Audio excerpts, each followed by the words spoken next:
তাহলে হালুদের পুষেছো কেন? চোরই যদি আসে তাহলে হালুরা কি? সকালবেলা হালুদা কি করেছে জানিস? এত বড় জল ইয়ে সাপ, ওই যে কি বার জলধরা না, ওই যে দাঁড়াস দাঁড়া সাপ ব্যাং ধরছে উঠুনে। ঘুম থেকে জানলাটা যে ইয়ে করেছি ঠেলেছি, দেখি এইরকম কালো ঠিক এত বড় সাপটা উঠুনে ব্যাং ধরে আছে। আর এরা ডেকেই যাচ্ছে এরা এরা। হ্যালো, তুমি শাসন করতে পারো না? তুমি হলে সিনিয়র।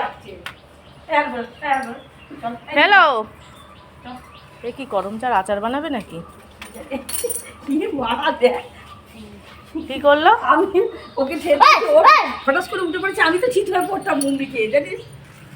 আর কি করা যাবে? ও এখানে আমাদের ফেলোরানি হলো ব্যায়াম দেখাচ্ছে, ডন দেখাচ্ছে। আজকে আমার ছেলের রেজাল্ট এই যে, ও পণ্ডিতের কোনো চিন্তা নেই, ফেল করব তো কি হয়েছে, আর 1 বছর নয় 1-এ থাকবো, এরকম একটা ব্যাপার হয়ে গেছে।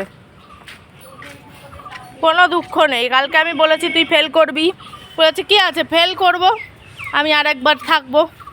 তো ওর কোনো চিন্তা ভাবনা কোনো কিছু নেই, যাচ্ছে আই কার্ডটা পড়েনি, আই কার্ডটা গিয়ে পড়ে নিবি। তো ফেলোদের কীর্তি শুনলে, ফেলোর আজকে সাপ নিয়ে মারামারি করেছে, সেই যে আমাকে এগোতে যাচ্ছে, রোজই যায়। আমি যখনই কোথাও বেরোতে যাই কেউ না কেউ যাবে, ওটা যে ফেলোই হবে এরকমটা নয়। প্রচুর রোদ আজকে, একদম সূর্য, বাপরে বাপ, বিশাল রোদ। হ্যাঁ, ডাকলি না কেন? আমাকে বললে হবে? এই টোটো করে নিজে নিজে রাখতে হবে, আমাকে বলতে যাবি কেন? আর দেখি কোথায় টোটো, এই যাবে এদিকে,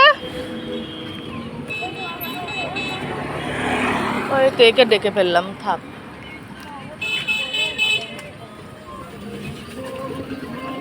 চল চল চল, আগে সেকশন যাচ্ছে ক্লাস 1-এর।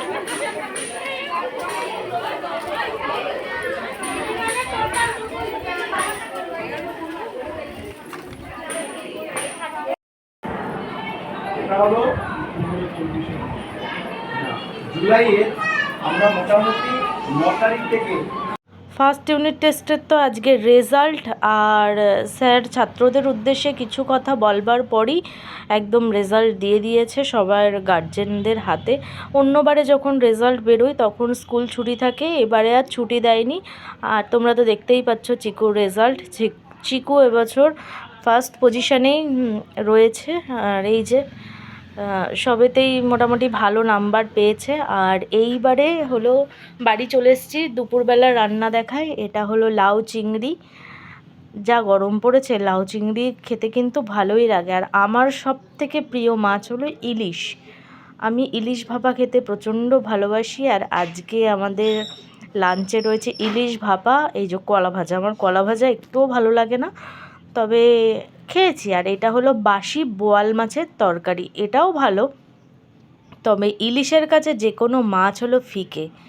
এই ইলিশটা খুব সুন্দর হয়েছিল, আমাদের বাড়িতে অত কেউ ঝাল খেতে চায় না, বেশ সুন্দর। আজকে এই দুপুরবেলাটা পুরো ইলিশের জন্য জমে গিয়েছিল খাওয়া।